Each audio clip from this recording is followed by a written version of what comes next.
Olá a todos, boa noite, tá? Tava dando um tempinho aí para o pessoal entrar. Bom, primeiramente, todos conseguem me ouvir? Tá? Pode responder no chat. Beleza. Tava dando um tempinho para todos entrar. Eu acho que consegui configurar para eu não precisar aceitação, para a gente não ficar com aquele barulhinho, né? Sempre que alguém tenta acessar a sala. Também queria saber se vocês conseguem ver a tela que eu estou compartilhando com os slides, tá? Eu vou passei aqui 4 slides até conceitos básicos e vou voltar aqui para o início. Tá tudo ok aí? Beleza. Então vamos lá. Antes de iniciar, queria conversar um pouquinho com vocês, tá? Vocês fiquem à vontade para abrir o áudio quando quiserem falar, eu não restringir a participação de vocês nem na configuração e nem nem durante a aula, tá? Vocês têm total liberdade para abrir o áudio, fazer uma pergunta, ou levantar a mão para poder fazer uma pergunta, né? Só vou pedir para a gente tentar, como são muitos, né? Deixa eu ver aqui. Acho que nós temos. A última vez que eu vim tinham 47 assistindo, e deve ter mais agora. Não consigo ver aqui o total, onde está. 56. Temos 56 participantes.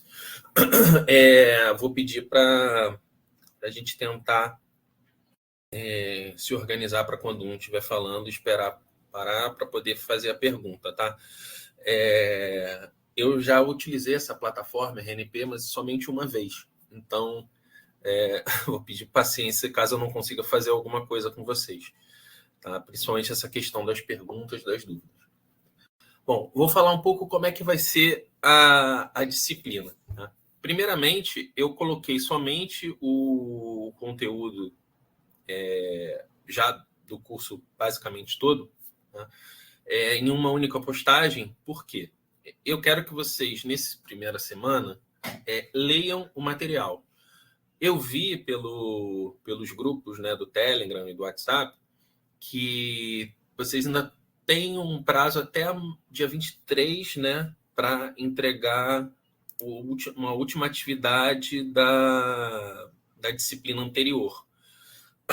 Tá? E aí eu vou passar para vocês a atividade somente a partir do dia 24, para não justamente ficar uma por cima da outra dentro da disciplina, e também para vocês conseguirem terminar uma disciplina e conseguir focar na nossa aqui, que é a análise exploratória e visualização de dados. Para quem já trabalha com estatística, a disciplina vai ser tranquila nesse sentido, porque é a parte inicial, a parte básica da estatística que a gente vai ver aqui. Para quem não tem costume de trabalhar com números, aí já vai ser uma coisa um pouquinho mais complicada, tá? Mas vamos tentar, dentro do possível, tentar fluir a coisa da maneira mais leve possível. Além da parte teórica, nós vamos ter também a parte prática, no qual a gente vai utilizar o software R.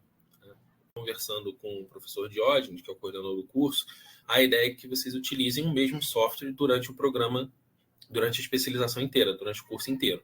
Tá? E a ideia é que a gente utilize o R. Tá? Dentro dessa questão das atividades, a minha ideia é que, como eu falei, né, vocês vão terminar a disciplina no dia 23, né, entregar tudo que tem que entregar. E já no dia 24, eu vou subir a primeira atividade de vocês de análise exploratória e visualização de dados. Tá? Eu ia subir só semana que vem, eu ia postar só semana que vem, mas como na reunião que a gente teve na quarta-feira, né, se eu não me engano, foi solicitado um prazo aí de 10 dias para a elaboração das atividades, então eu vou subir ela o mais cedo possível para vocês terem mais tempo para poder entregar as atividades. Tá? A nossa disciplina vai ser composta por 6 semanas, tá? Então vão ser 4 atividades, então eu acredito que vocês tenham aí tempo hábil suficiente para poder utilizar esses 10 dias para fazer todas as atividades. Se ficar uma coisa mais rápida, né? Se a disciplina fluir mais rápido, a minha ideia, de repente, seria subir as atividades e dar um tempo maior para vocês. Então, o que eu estou querendo dizer? Eu vou subir atividades no dia 24. Então, vocês teriam aí até o dia, arredondando, tá? Dia 3, não sei, maio tem 31, né? Então, até o dia 3 de junho para entregar a primeira atividade. Eu vou colocar 10 dias para vocês entregarem, mas eu posso subir a segunda atividade um pouco antes. Tá? Então, de repente, eu coloco para vocês entregarem a atividade 1 até o dia 3, mas eu posto a atividade 2 no dia 1º, por exemplo. E aí eu dou para vocês do dia 1º até o dia 11, 12. Tá? Isso tudo a gente vai conversando ao longo do curso, tá? Não vou onerar ninguém, tá? Mas eu já adianto aqui que serão 4 atividades ao longo do curso, então acho que durante 6 semanas dá para a gente fazer de um modo que não seja corrido. Tá? E as atividades vão ter algumas regras, né? A primeira atividade, ela é livre. Vocês vão poder fazer ela na mão ou em qualquer software que vocês queiram utilizar para poder responder. Tá? Pode até fazer na mão mesmo, tirar foto, gerar um PDF e enviar. A segunda atividade, vocês podem escolher. Vocês podem fazer ou no R ou à mão. Tá? Obviamente, quem tiver facilidade de fazer no R, poder gerar um PDF depois, colocar os códigos, fica mais fácil. Tá? Quem ainda quer, sei lá, tentar aprender um pouco melhor a teoria, entender como funcionam os cálculos dentro dessa parte de estatística, pode fazer também na mão, tá? E aí, mesma coisa, pode fazer na mão, tirar a foto, gerar o PDF, enviar. Então, fica a cargo de vocês a segunda atividade. Ou faz no software ou faz à mão. As atividades 3 e 4, elas vão ser feitas obrigatoriamente no R, tá? A atividade 1, 2 e 3, elas são muito parecidas, tá? Então, por isso que eu estou tentando fazer com vocês esse caminho, né? De a gente faz uma coisa na mão, aí uma segunda atividade vocês escolhem se vão fazer na mão no software, e a terceira, vocês obrigatoriamente aí vão ter que usar o software R. Isso porque vocês já precisam, né, introduzir esse software ao longo do curso. E a disciplina de introdução ao software vai ser a nossa, análise exploratória de dados. Tá? E a última atividade, que aí é a última atividade onde eu já comentei com vocês na quarta-feira, muito por alto, tá? É uma atividade que poderá ser feita em grupo, tá? Obviamente, caso vocês queiram. Mas a ideia é que vocês façam em grupo e vocês troquem experiências, troquem relatos, tá? Para poder fazer esse trabalho. Tá? As atividades 1, 2 e 3 elas são individuais. A atividade 4 pode ser feita em grupo. A atividade 4 ela tem como objetivo, além de vocês trocarem experiências, vocês já buscarem um banco de dados, uma base de dados com dados reais, né, e trabalhem em cima desses dados. Ah, mas eu vou precisar fazer um relatório extenso. Não. Tá? Eu ainda estou pensando na quantidade de páginas, né, mas vai ser uma coisa pequena, é introdução, é introdutória, para vocês começarem a trabalhar com dados, verem os problemas que tem dentro das bases de dados, tá? Problemas de dados faltantes, coisas nesse sentido, né? Coisas que quem já trabalha com dados e bases de dados mensalmente, ou não necessariamente mensalmente, mas periodicamente, já convive no dia a dia. Para quem não trabalha, para que já tenha essa noção. Então, vocês vão pesquisar a base de dados, que vocês vão olhar uma base que seja muito ruim, que tenha muitos dados faltantes. Vocês vão olhar outras bases que são muito boas, que praticamente não tem dados faltantes, e vocês conseguem trabalhar ela da melhor maneira possível. Tá? Dentro dessa atividade 4, que eu ainda estou... Assim, ela está praticamente pronta, tá? Mas praticamente pronta que eu digo é o relatório, o PDF, o guia que eu vou mandar para vocês do que vocês têm que fazer. Tá faltando ali alguns ajustes, inclusive a data de entrega, né, que eu vou colocar aí provavelmente como o último dia da disciplina para vocês entregarem. A ideia é que vocês façam um relatório técnico, tá? Mas é uma coisa pequena. Eu estou pensando aí em algo de 3 páginas, tá? Mas isso eu ainda estou vendo com os tutores. Se a gente coloca isso um pouco mais, tipo entre 3 e 5, né? Ou deixa somente as 3 páginas, tá? Porque a ideia é que vocês elaborem pelo menos um gráfico e retirem dos dados aquelas medidas estatísticas que a gente vai ver ao longo do curso, que são média, moda, mediana, desvio padrão, assimetria, curtose, etc. Tá?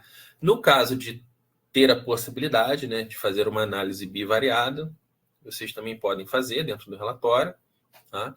No caso de vocês buscarem uma base de dados, né, que seja mais complicado de fazer uma análise bivariada, não tem problema não, tá? Trabalhar com dados univariados, né? Com uma única variável só. Tá certo?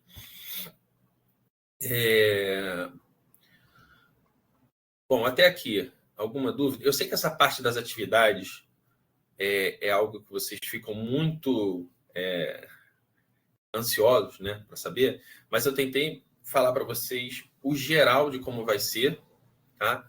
Mas a ideia é que a gente se encontre periodicamente, pelo menos uma vez por semana, e que as aulas não sejam necessariamente aulas teóricas. É que vocês venham com as atividades antes de serem entregues, obviamente, e mostrem, perguntem, tirem dúvidas, tá? Ao longo do curso. Tá?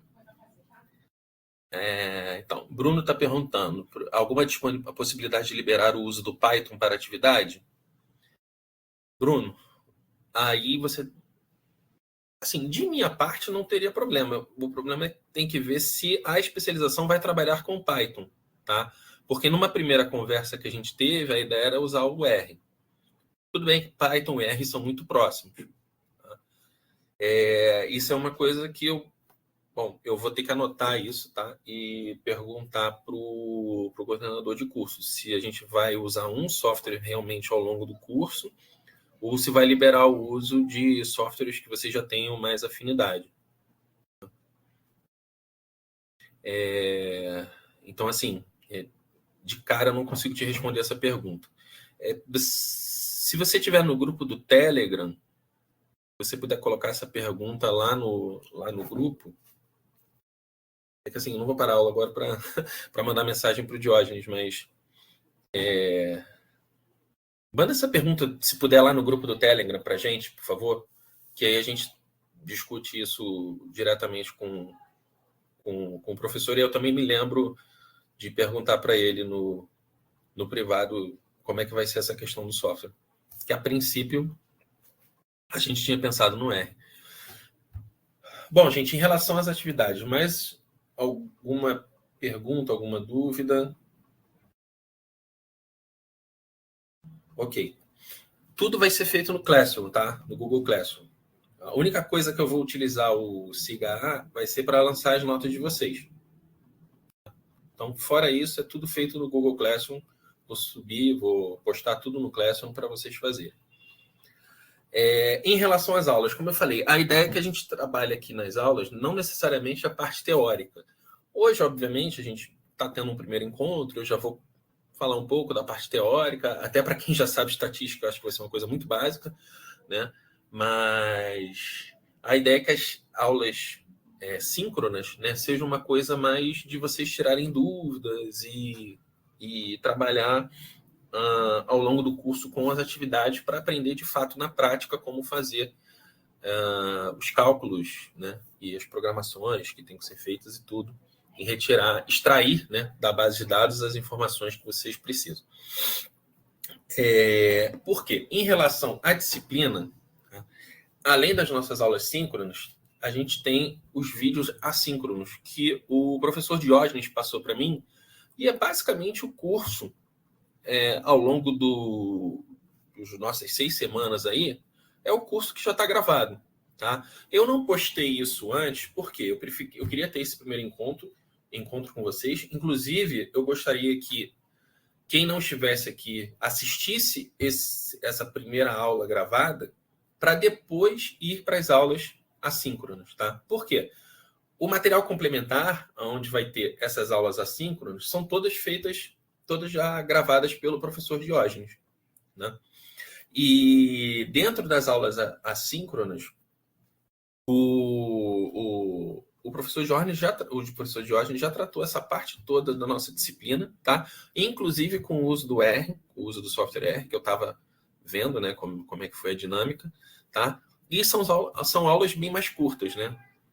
Se eu não me engano, ali são aulas de 30, 40 minutos, mas assim, ele vai desde o início, da instalação do RStudio até a parte de análise bivariada, tá?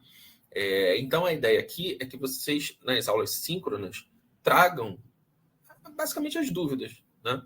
Basicamente as dúvidas, as atividades, e que a gente possa conversar para que todos entreguem as atividades ao longo do período e não se tenha, né? Não haja nenhum atraso por conta de vocês que possa prejudicar vocês durante a especialização, né? E como é um curso à distância, a ideia é que vocês assistam no tempo de vocês, né? Não ter aquela obrigatoriedade de estar terça-noite comigo aqui às 7 horas, 7h30 da noite, tá? Ou numa quarta-feira, ou qualquer outro dia que seja, tá bom? Então, o que eu vou fazer para vocês entenderem, tá? Como é que eu vou guiar a dinâmica do curso. Nós temos essa aula hoje, aí eu vou subir a aula, né? Vou gravar, vou postar essa aula e vou pedir para que todos assistam esta primeira aula antes de assistir o material complementar. Por quê? Na aula que vem, vamos supor que eu fale sobre medidas de posição, tá? Média, moda e mediana, tá? Mas se alguém já tiver uma disponibilidade, por exemplo, no domingo, de assistir todo o material complementar do professor Diógenes, ele basicamente vai, entre aspas, né, matar a parte teórica do curso todo no domingo, tá? Porque ele pode assistir todas as aulas, tá, que já estão gravadas, tá? E depois só esperar para poder fazer as atividades, tá certo? Essa parte de como eu vou conduzir o curso nessa questão das aulas síncronas e assíncronas, tem alguma dúvida, gente? Alguma pergunta? Pode abrir o microfone e falar também, tá? Se quiser, se... Por enquanto tá tranquilo, professor. Beleza.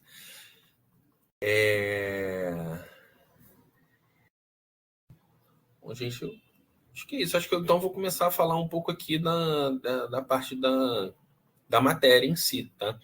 Vai ter a videotutoria toda semana. Vamos lá, Jefferson. O que você chama de videotutoria? Os tutores, eles estavam gravando, dando aulas para vocês em vídeos também? Ou você está dizendo videotutoria as aulas síncronas que eu disse que eu vou falar, aula minha? Então, a ideia é que sim. A ideia é que a gente se encontre uma vez por semana. Por mais que a gente entre aqui e converse, sei lá, 10, 15, 20 minutos, a ideia é saber como vocês estão caminhando ao longo do curso. Tá? Sim, o Marco está falando aqui que acho que cada um vai adaptar as aulas da melhor maneira para o aprendizado, com certeza, né? Tem gente que vai querer assistir tudo num dia só. Tem gente que vai assistir parcelado, tá? Conforme vão vindo as atividades.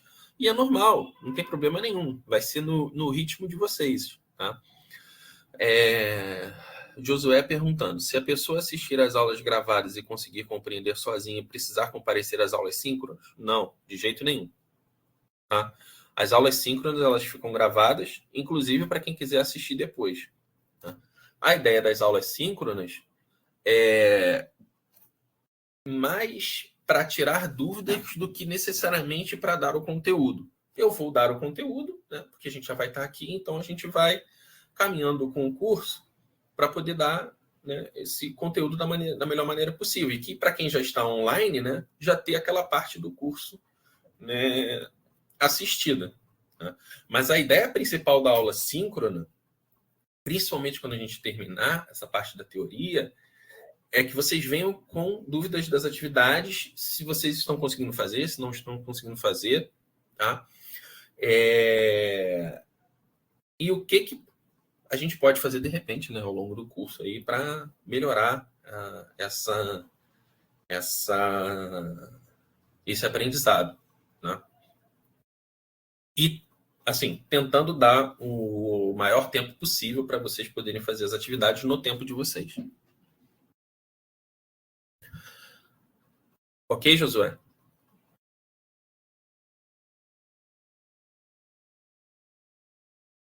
Ok.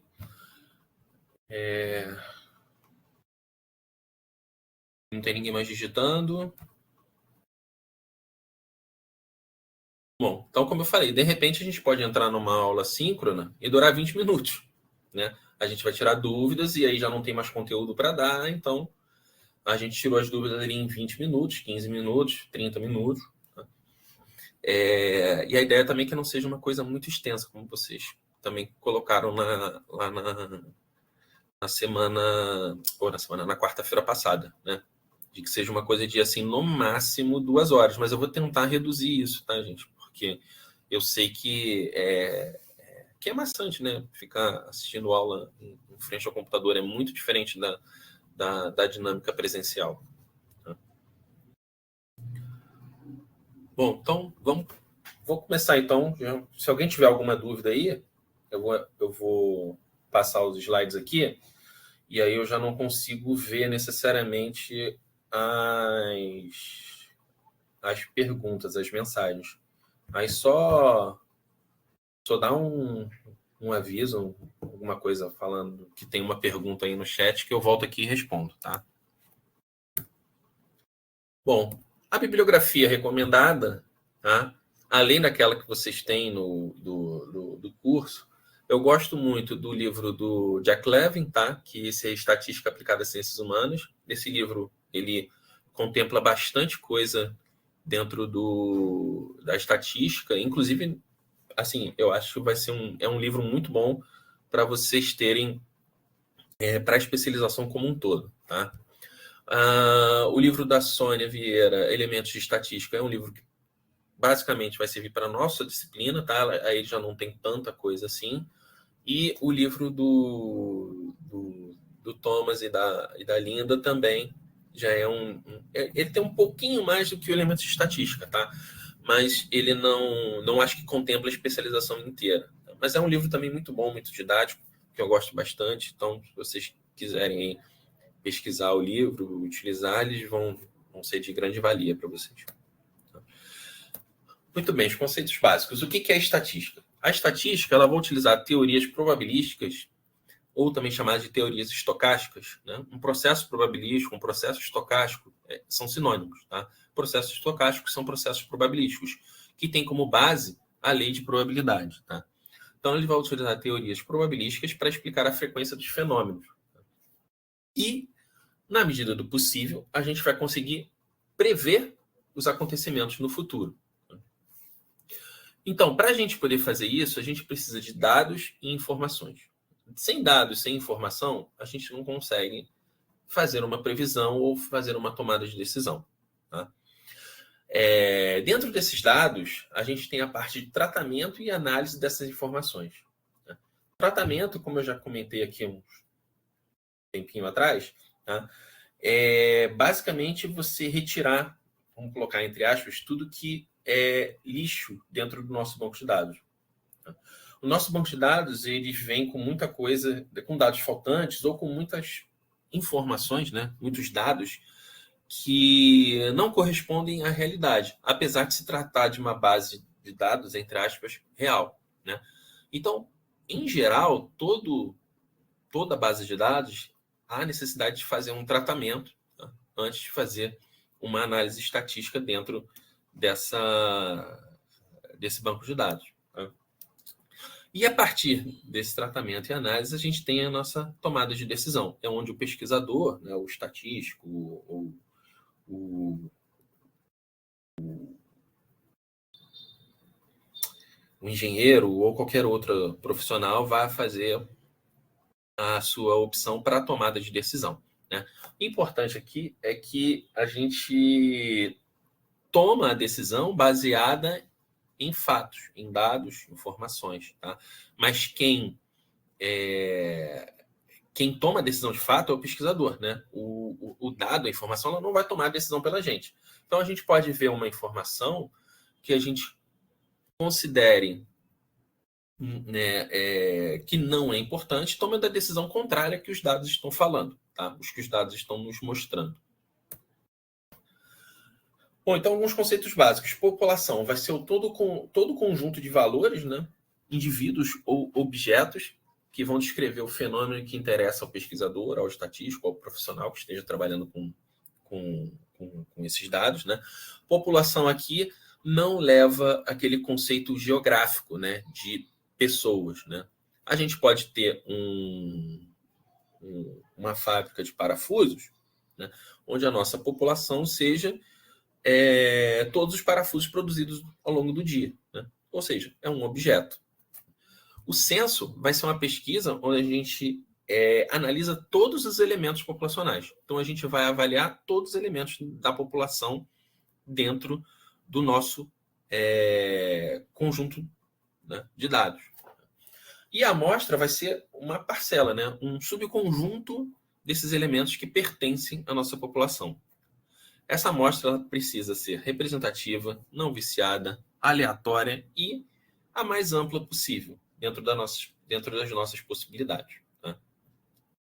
Existem populações, ou casos, né, de população, em que a gente nem consegue realizar o censo. Por exemplo, uma fábrica de palitos de fósforo. Se a gente for analisar a produção diária de palitos de fósforos, a gente vai destruir a nossa população, destruir o nosso elemento.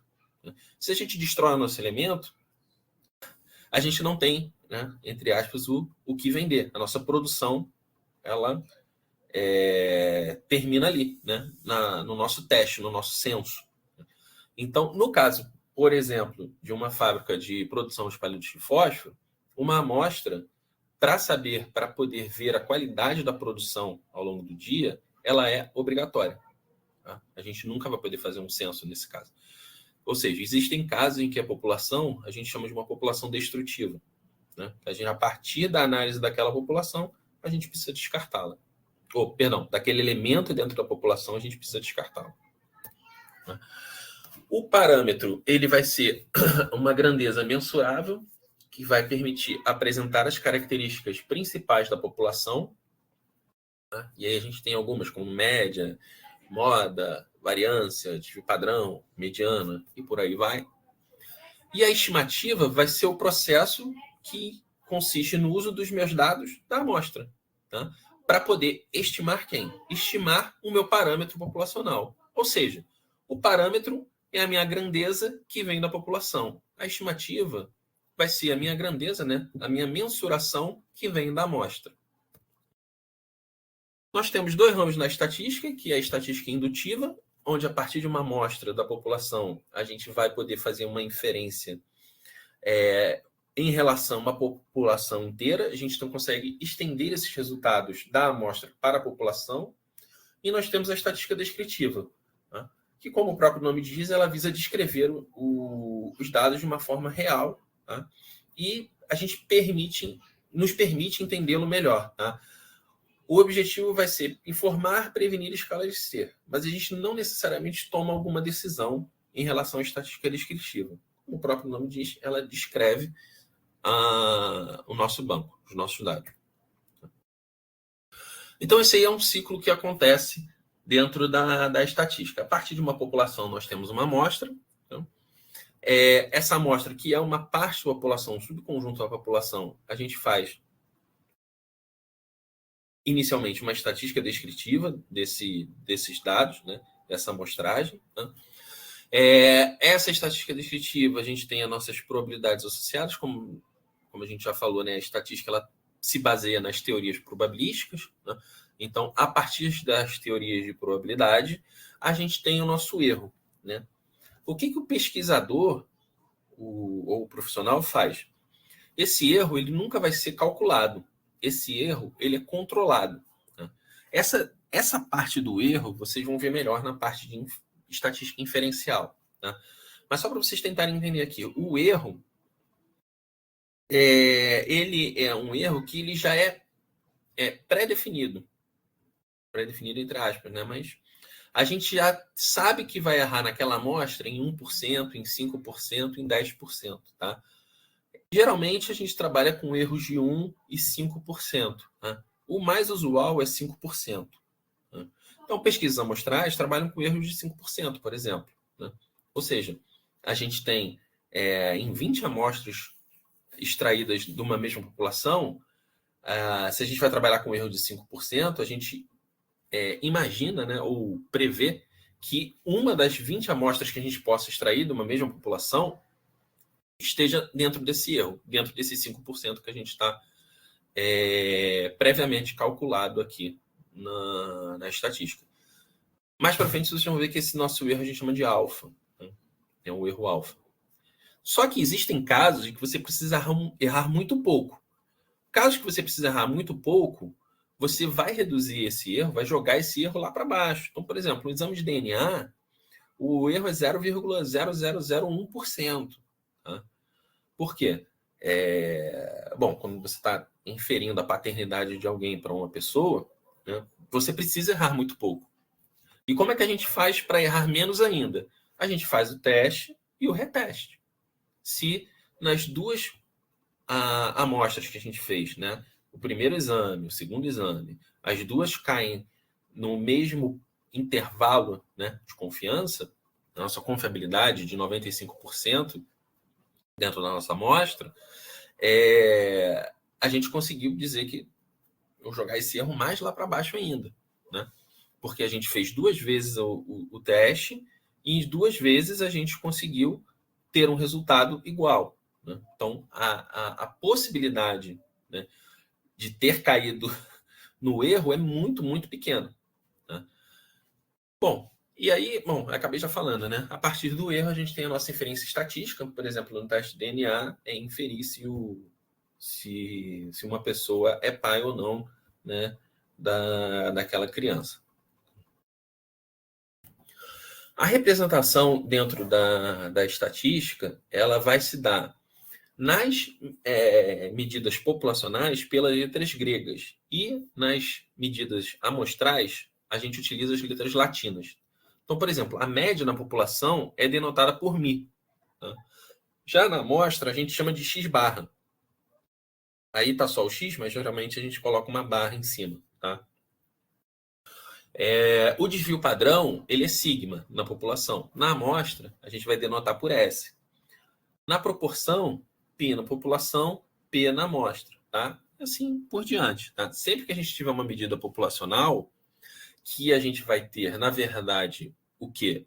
Um parâmetro, a gente vai ter uma letra grega. Quando a gente tiver uma estimativa, ou seja, um valor extraído da amostra, a gente utiliza as letras latinas. Então, a amostra, né, a gente já falou anteriormente, né, mas ela precisa ser representativa, então ela deve conter todos os indivíduos de todos os estratos da minha população. Ela tem que ser não viciada, né? O número de elementos de cada extrato deve ser proporcional à população desse extrato. Aleatória, então, ou seja, em cada extrato os indivíduos devem ser escolhidos ao acaso. Eu não posso ter um vício, né, dentro dessa minha escolha. Eu não posso simplesmente, por exemplo, pegar aqui os alunos que estão presentes na aula síncrona e dizer que a média de idade dos alunos que estão na aula síncrona é a média de idade da população. Eu estou enviesando a minha amostra por uma situação mais fácil para mim, mais cômoda, que seria pegar a idade de todo mundo que está aqui, pedir para colocar no chat e calcular. Tá? E ela também tem que ser ampla, ou seja, tem que ser a maior possível. O maior que você conseguir coletar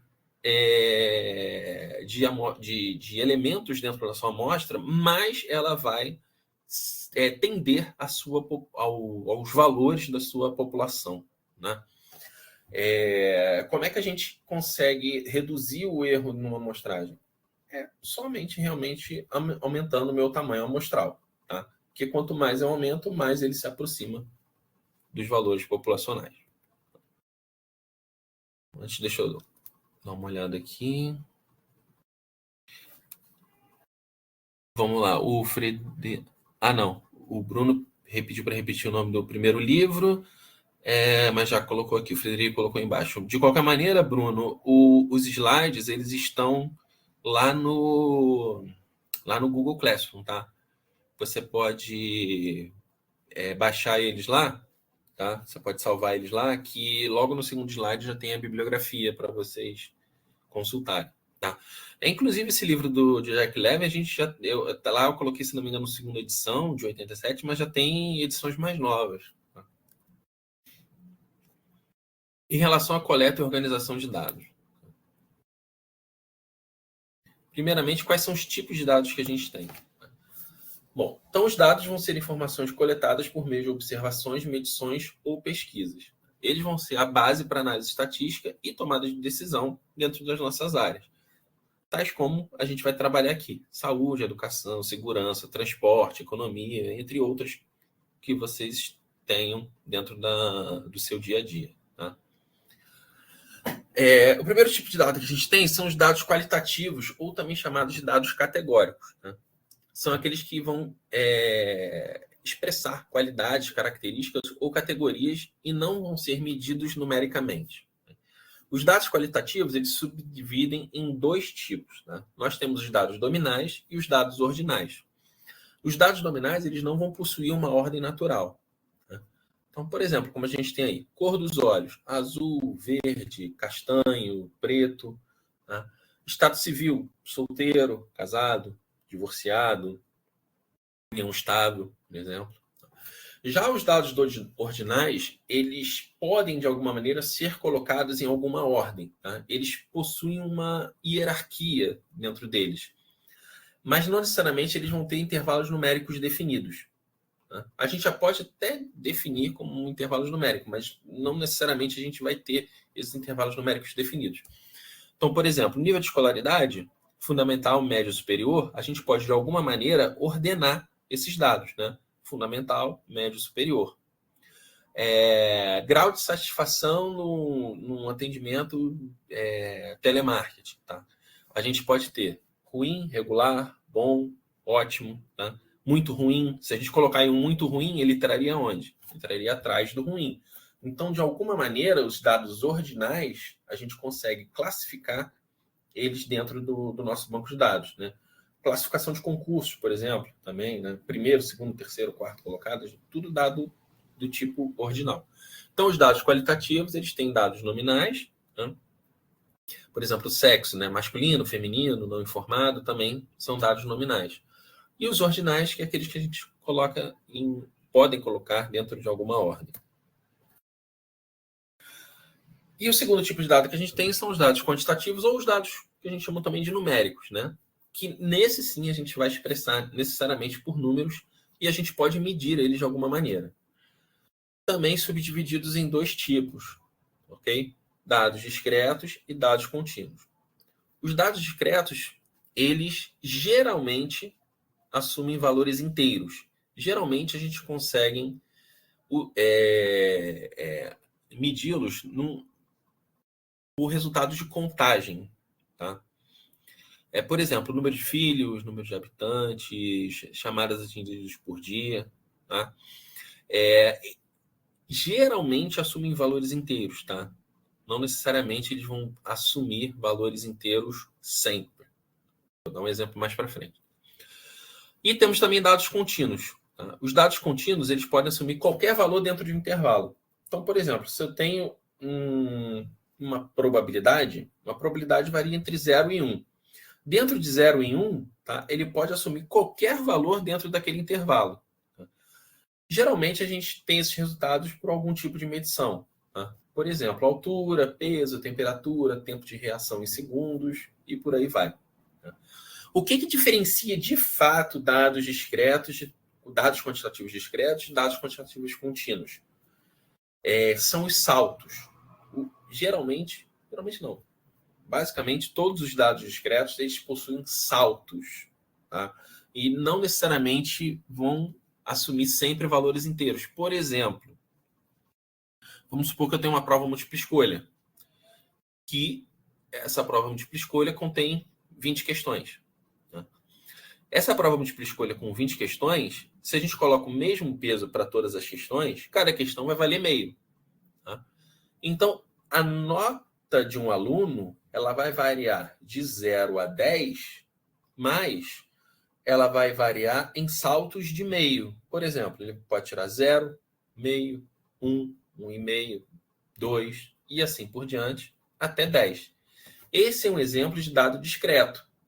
Apesar de eu ter valores, vamos colocar entre aspas, né, com vírgula dentro desse meu conjunto de dados. Como eu tenho saltos regulares, né, de um número para o outro, tá? Esse é um exemplo de valor de variável discreta, né, um dado quantitativo discreto. Se fosse uma prova discursiva, né, de 0 a 10, aí a gente pode considerar o dado contínuo, porque o professor ele pode atribuir qualquer tipo de nota dentro do intervalo de 0 a 10 para aqueles alunos. Tá? Ok?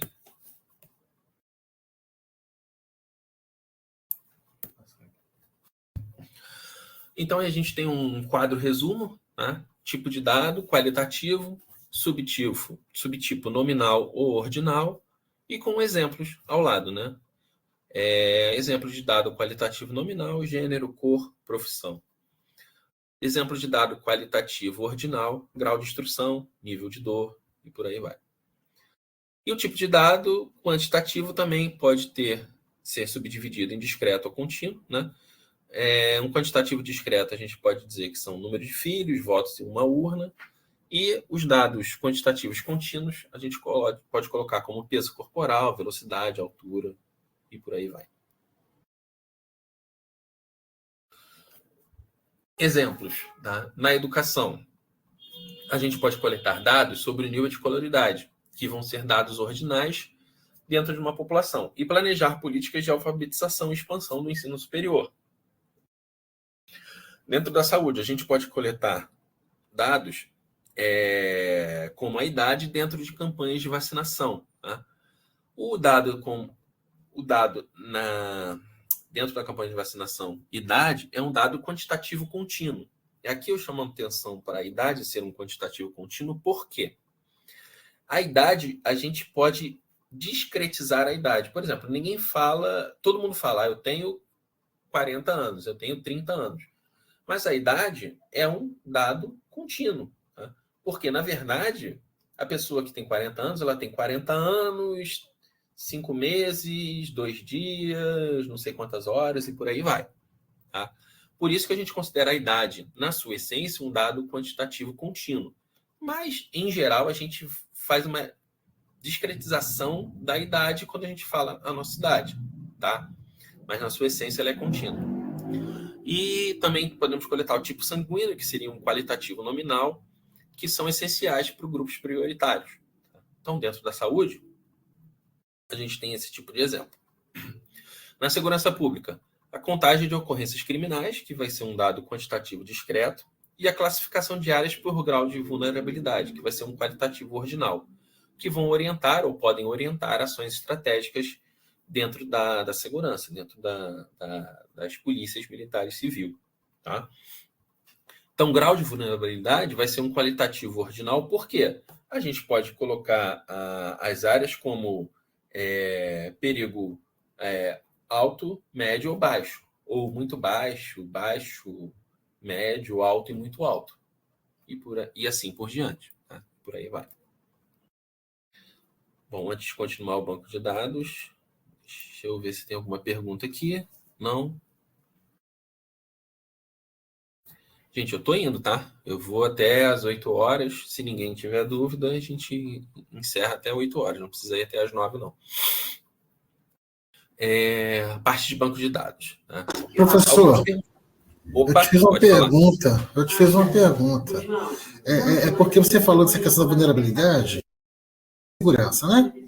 Essa questão socioambiental, por exemplo, daria para se pensar dentro dessa mesma lógica num banco de dados?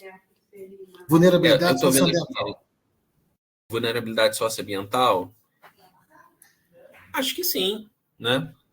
Acho que sim. Você poderia pensar num exemplo que seja qualitativo ordinal para a questão socioambiental, né? Que seriam áreas com um grau de impacto, né?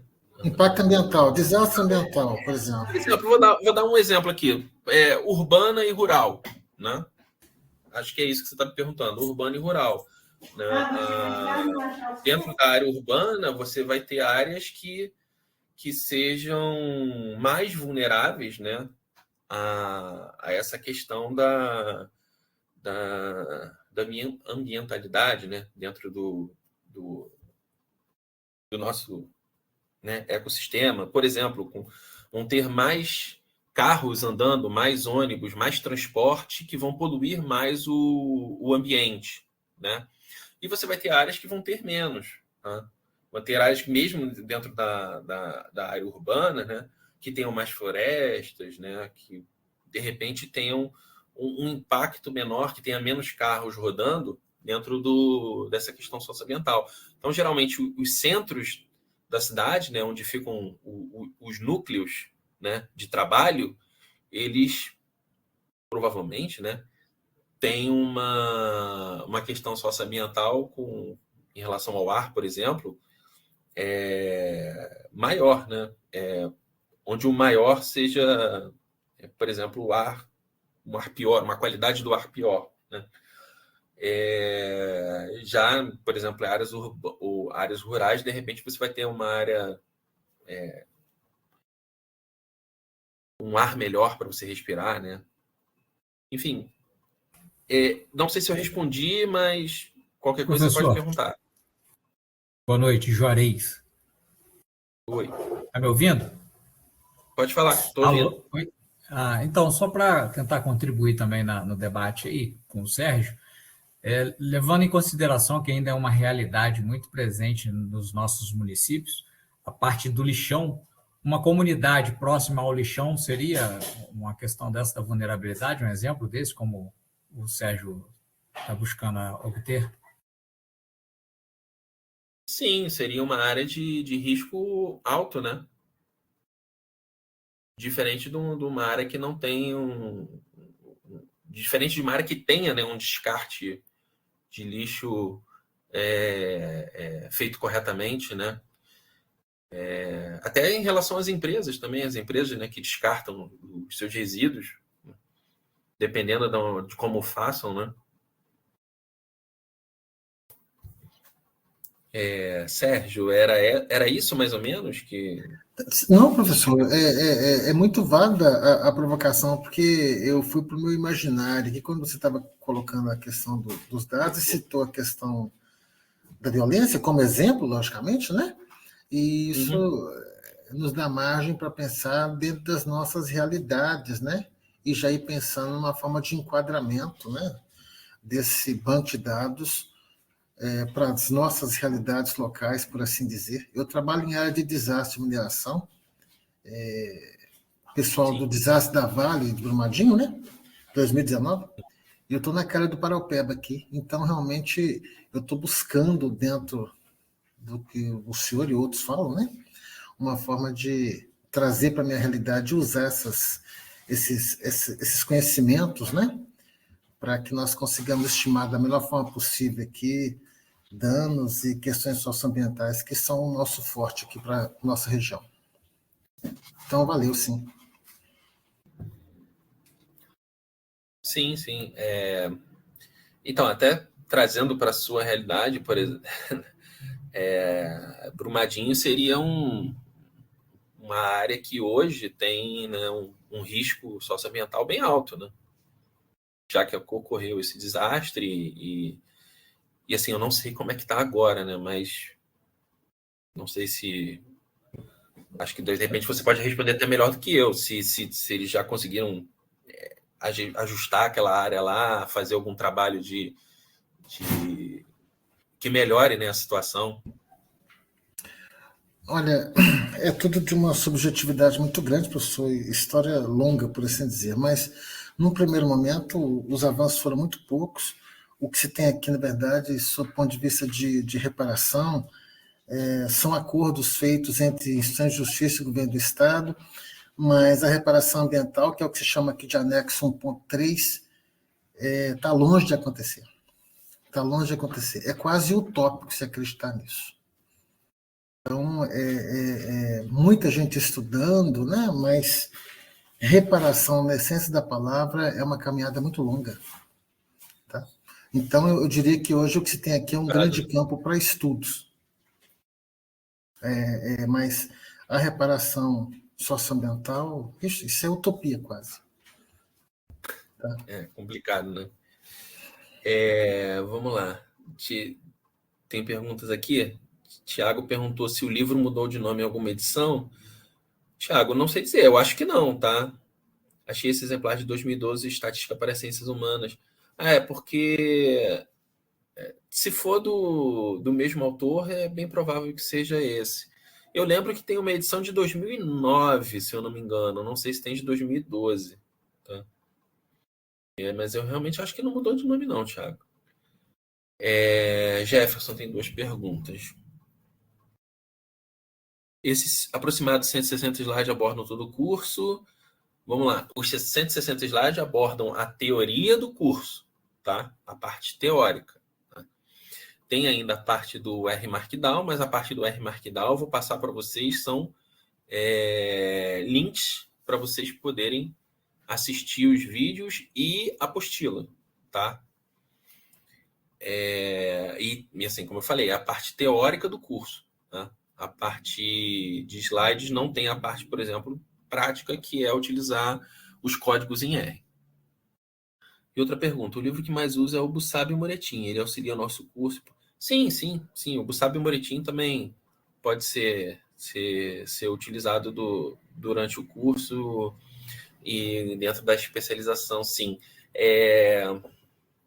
Só que o Bussab Moretin, eu acredito que ele seja muito acadêmico, né? Tudo bem que do livro do Jack Levin ele também é acadêmico, mas eu acho que o livro do Jack Levin ele traz mais situações, mais estudos de caso, digamos assim. Tá? Que eu acho que o ideal numa especialização que vocês estão fazendo desse tipo aqui é tratar com o estudo de casos, né? Utilizar o estudo de caso para poder avaliar e ver o impacto dentro dessa perspectiva de vocês com os dados que vocês estão trabalhando. Assim como o Sérgio deu o exemplo da questão socioambiental, né? Vou continuar só um pouquinho, tá, gente? Vou botar aqui 1 hora de gravação. A gente está com 53 minutos, então vamos falar um pouquinho aqui de banco de dados, tá? Então, nós temos alguns termos típicos, né? Dados que são fatos que podem ser armazenados, por exemplo, nomes, telefones, endereços. Bases de dados, que vão ser coleção de dados interrelacionados logicamente. Tá? Temos exemplos de censo, Serasa, uma simples agenda de telefones, a gente pode considerar como banco de dados. Tá? E nós temos o nosso SGBD, que são sistemas de gerência de banco de dados.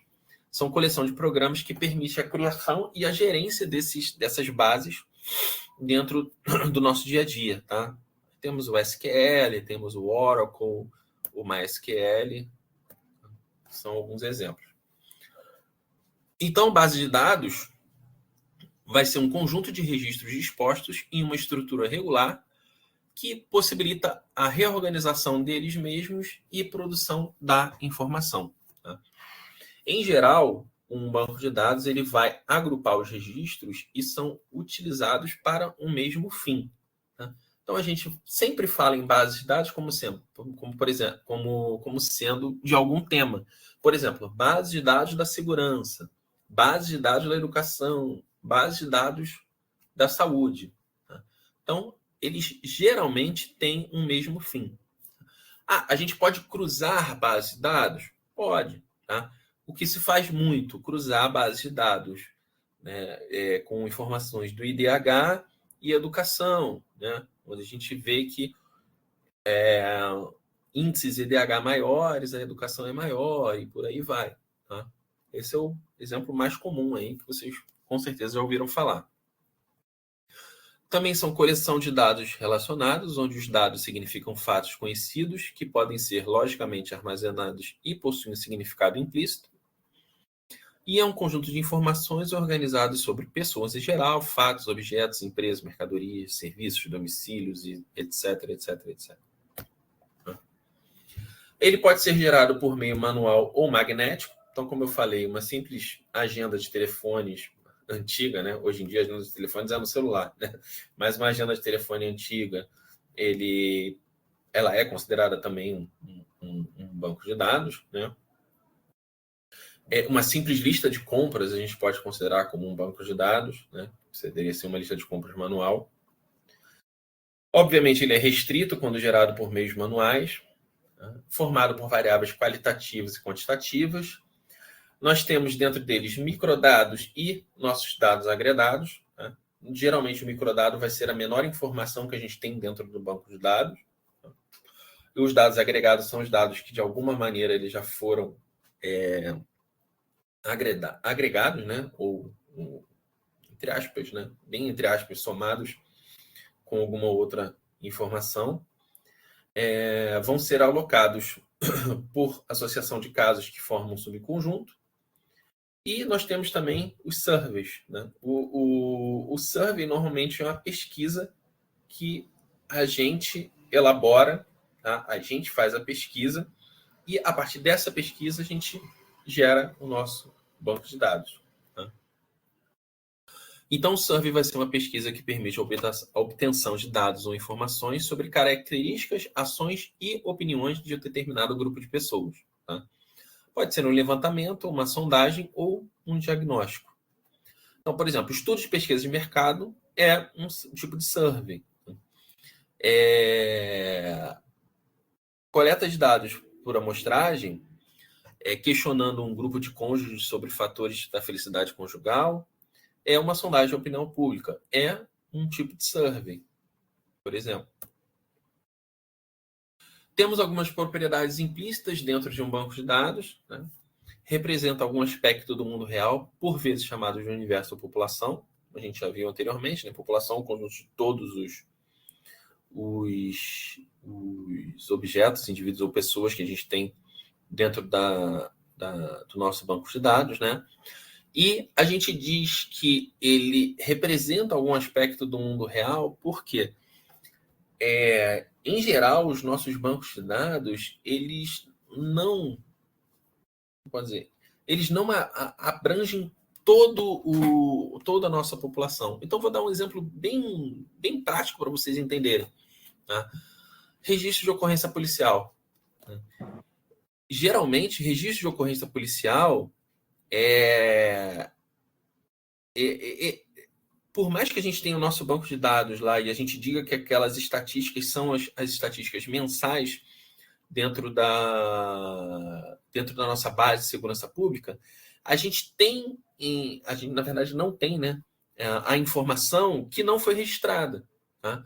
Então, por exemplo, às vezes a pessoa é roubada e aí perde a carteira, se não tem um documento, se só tem dinheiro, muitas vezes ela deixa de fazer o registro e aquela informação deixa de entrar no banco de dados. Como é que a gente procura fazer, ou quais são as opções que a gente pode fazer para tentar reduzir essa subnotificação? São no caso da registro de ocorrência policial, as pesquisas de vitimização, né? Que são surveys que são utilizados para tentar buscar essa lacuna que a gente tem dentro de um banco de dados de ocorrência policial. Tá? E aí, assim, esse é um exemplo, vocês podem tentar levar para o mundo de vocês. Né? Já foi dado um exemplo aqui por questões socioambientais, de que muita coisa não é registrada, vamos dizer assim, não é registrado, ou não acontece de fato. Né? Então, na minha opinião, eu acredito que nessas questões socioambientais a gente tenha também muitas subnotificações, tá? Principalmente de empresas que, vamos dizer, entre aspas, dizem que estão tendo uma coleta sustentável ou tem todas as questões socioambientais ali dentro dos padrões, e na verdade não tem. Né? Ele também é coerentemente organizado, deve permitir a recuperação automática da informação, vai ser construída e povoada com dados para uma proposta específica e é constituído para gerar controle sobre determinadas coisas, processos ou pessoas.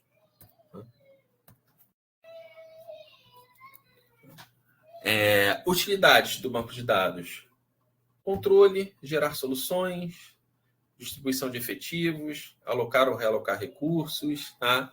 E aí são vários controles de estoques e serviços, tá? E várias utilidades que a gente tem aí dentro do banco de gerar relatórios, tá? Entre outras opções aí, utilidades que a gente tem. Não interessa os casos individuais, e sim os casos em conjunto, tá? Dado que os casos isolados não revelam nada para a gente. Dentro do banco de dados, como eu falei, a gente tem o microdado, que é a menor unidade de observação dentro desse conjunto. Tá? Nesse tipo de arranjo, a gente vai conseguir separar o caso do conjunto e observar ele linearmente, tá? Independente dos demais. A gente consegue trabalhar ele desagregadamente. Temos a variável, que é sujeita a variação, mudável, inconstante, né? Em estatística, vai ser um atributo mensurável, que está sujeito a variação quantitativa ou qualitativa. Na pesquisa, vão ser atributos lógicos dentro do conceito operacional. E nós temos também a nossa variável aleatória, que é uma variável que a gente não sabe ao certo o valor que a gente tem, mas a gente calcula a probabilidade de se ter determinado valor. Né? Na disciplina de probabilidade, vocês vão conversar mais sobre variável aleatória. Tá? Mas já para vocês terem aqui uma ideia do que seja uma variável aleatória, né? É uma variável que a gente calcula a probabilidade de ter determinado valor. Quando a gente não precisa calcular essa probabilidade, a gente tem o que a gente chama de um evento determinístico, um evento que já aconteceu. Então, por exemplo, hoje eu tenho 56 alunos presentes dentro da minha aula síncrona. Tá? Quantos alunos eu vou ter na próxima aula? O evento de hoje é um evento determinístico. Eu já sei quantos alunos tem. Já ocorreu. Eu consigo, né, contabilizar isso. O número de alunos presentes na aula síncrona na semana que vem, ou na próxima aula síncrona, já é uma variável aleatória, que ela vai variar basicamente de 0 a 150, né? Que são o número de alunos que a gente tem dentro do nosso curso de especialização. Tá? Alguns exemplos do dia a dia, já até falei aqui, né? Agenda telefônica, lista de compras. Temos os nossos exemplos consolidados de bancos de dados, tá? Censo, PNAD, que é a Pesquisa Nacional de Amostra por Domicílio, a Pesquisa Orçamentária Familiar, SPC, Serasa, Cadastro de Clientes e Cadastro de Fornecedores, e por aí vai. Tá? Gente, eu vou parar aqui hoje, tá? Nós já estamos aí com 1h03 de aula, eu acho que tá bom para a primeira aula. Vou tentar sempre ficar nesse tempo aí de 1h e meia, estendendo no máximo até 2 horas, tá? Mas isso aí depende de como forem as aulas ocorrendo ao longo do curso. Temos perguntas aqui, deixa eu ver. Davi. No slide 22, cita-se a diferença entre banco de dados e survey. Entendi que os dados coletados por uma survey podem dar origem a um banco de dados, é isso? Sim. Um survey é quando você coleta as informações, né? E aí, a partir desse survey, você consegue gerar um banco de dados dentro do seu conjunto, né? Do seu estudo ali. Tá? Bom, gente, dúvidas? Perguntas? Alguém quer falar alguma coisa? Quer citar alguma situação?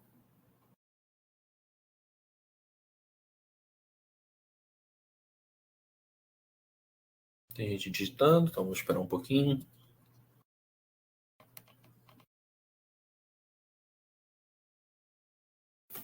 Posso parar a gravação, então? Então tá, gente. Vou encerrar a sala aqui, vou parar a gravação. Tá? Espero que vocês tenham gostado. A gente se encontra semana que vem novamente, tá? Na terça-feira. Qualquer imprevisto, qualquer mudança de dia, eu coloco no Classroom. Vou tentar subir essa aula o mais cedo possível para a gente poder... Boa noite, tudo bem. Vou tentar subir essa aula o mais cedo possível, que eu gostaria que todos assistissem os primeiros 30 minutos antes de continuar assistindo as outras aulas do material complementar. Boa noite. Boa noite, senhor também, professor. Boa noite.